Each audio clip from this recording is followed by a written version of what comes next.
Welcome to the C.S. Joseph podcast. I'm your host, C.S. Joseph, and today's question comes from an ISTP woman in relation to or in reference to an INFP man, and they are in a sexual relationship. And it's basically, hey, what can we do to make the relationship better, given the fact that we are in a long-term, long-distance relationship? So, yeah, that could be really challenging, but especially since this particular relationship is a relationship based on refinement. It is a refinement relationship because they are super egos. Now that's assuming, and I know the woman who's asking this question is definitely an ISTP. I don't know if the man involved is an INFP, but we're going to assume he is.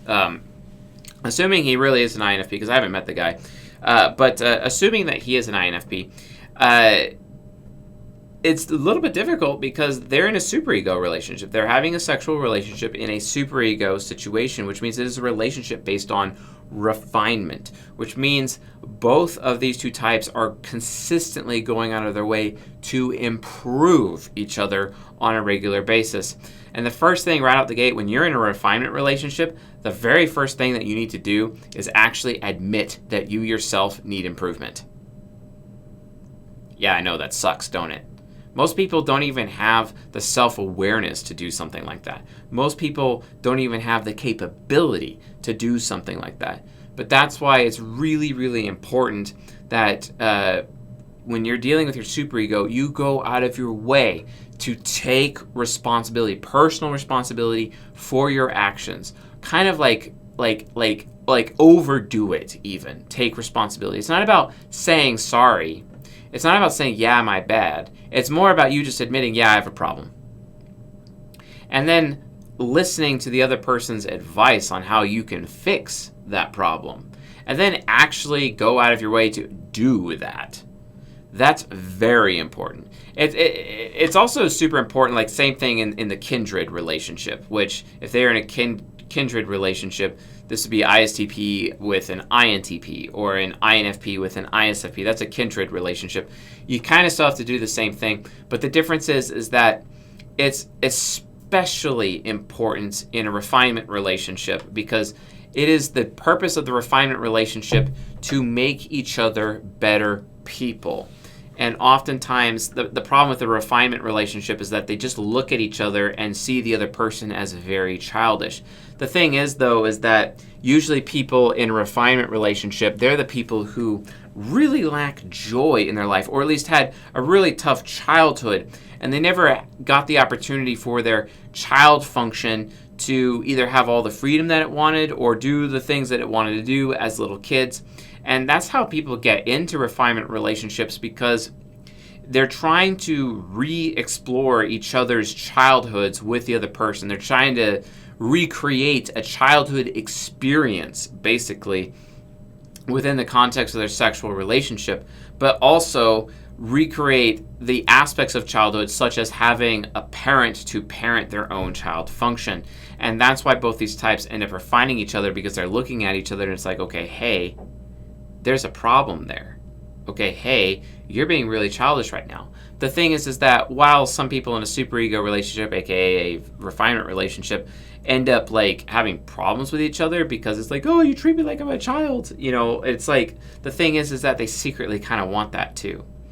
It's because sometimes you have those people who are given way too much freedom as a child, and then because of that, they never got that attention that they were looking for from their parent. They never got punished, or they never were held accountable for anything. So people who lack accountability in their lives go for this relationship so they can gain as much accountability as possible, because the lack of accountability in their life has turned accountability to a form of sexiness. Accountability is sexy, basically, within a refinement relationship. And that's what these two people are dealing with right now. So the question is, let's actually go more in depth the question, because it's a bit of a long one. What can a 55-year-old male INFP whose FI is easily and frequently triggered and a 40-year-old female ISTP whose FE and NI are burning out for him to do to save their romantic relationship and turn into a thriving relationship? Note that it's long distance, so physical touch is only possible a few days per month for now. Well, first of all, you guys need to have sex probably every day. Like, you need to get your life in order where you can have sexual contact on a daily basis at a minimum, because the way that you guys are going right now, it's probably going to fail. So you need to have sex way more often and get that going as soon as possible, because that's like a default. That's like a base foundational thing. And don't forget, folks, all sexual relationships, all romantic relationships, if you're not having sex, then it's not a relationship. Sorry. Like, that's just the reality. I don't care how many emotional affairs you're having. I don't care how many long-distance relationships you're in. If you're not having sex, it's not really a relationship. I just don't care. So you might want to fix that. Other than that, like, the thing is, though, is that the ISTP in this situation needs to realize that the INFP's got 15 years of additional suffering stored up in their SI. Of course, they're frequently triggered because they've had to deal with way more crap than you have.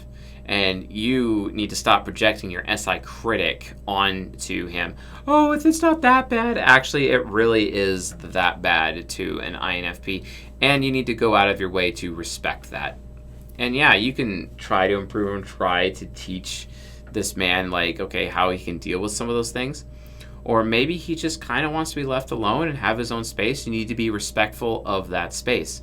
And then, while at the same time, go out of your way to ask him his opinion on maybe even what he's dealing with. That's my problem with, like, a lot of SE users, especially SE optimistics, like SE hero and SE child.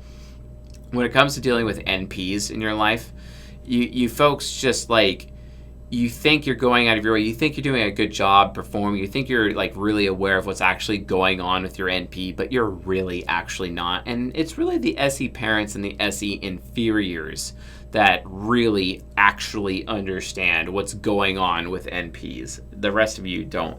And luckily in this situation, there is an SE parent here who, because of its pessimism, can actually really figure out what's going on with this NP, because the NP is just going to create a guessing game, and hoping that the ISTP is smart enough to actually figure out what's going on, because that proves to the NP that they are actually wanted enough for the SP to keep trying to figure out what's actually wrong with them.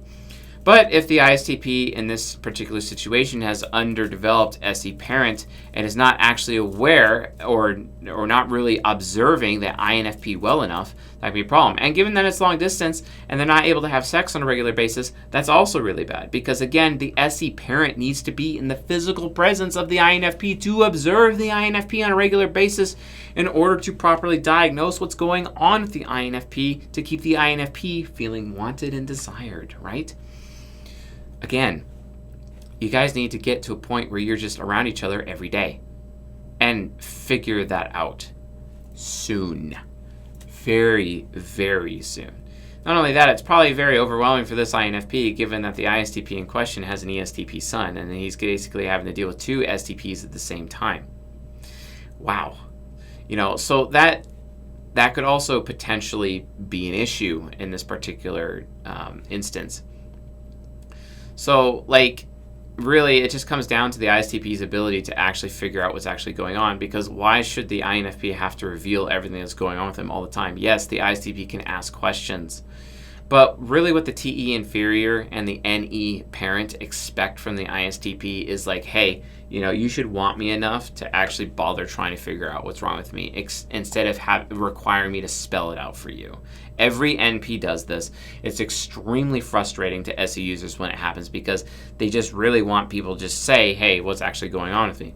And that's the thing, like, at least, you know, some NPs, you know, when NPs are at least subconscious focused, they're usually more aware of what's going on with them, especially NFPs, and they can actually share that information. The thing is that if their SP that they're in a relationship with gets used to them sharing all the time, eventually that NFP is going to feel unwanted in the long run, because the NFP needs proof that the NI of their lover wants them enough to actually keep trying to figure out what's wrong with them, and that they actually have, and that their SE user has enough attention span to actually pay attention and observe what the NP is actually doing.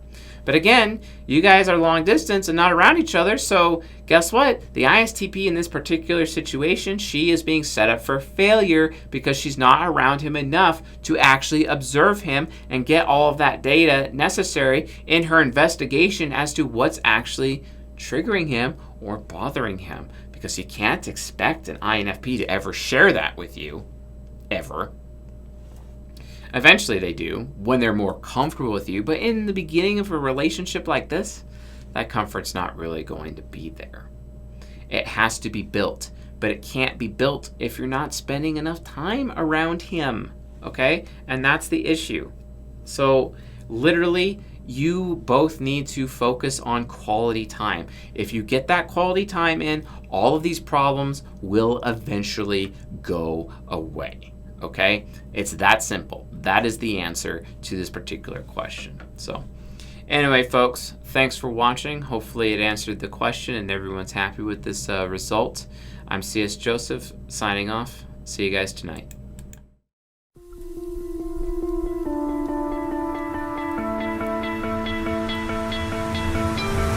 You stole my heart of gold after my silver soul. Can you dig any deeper now? I gave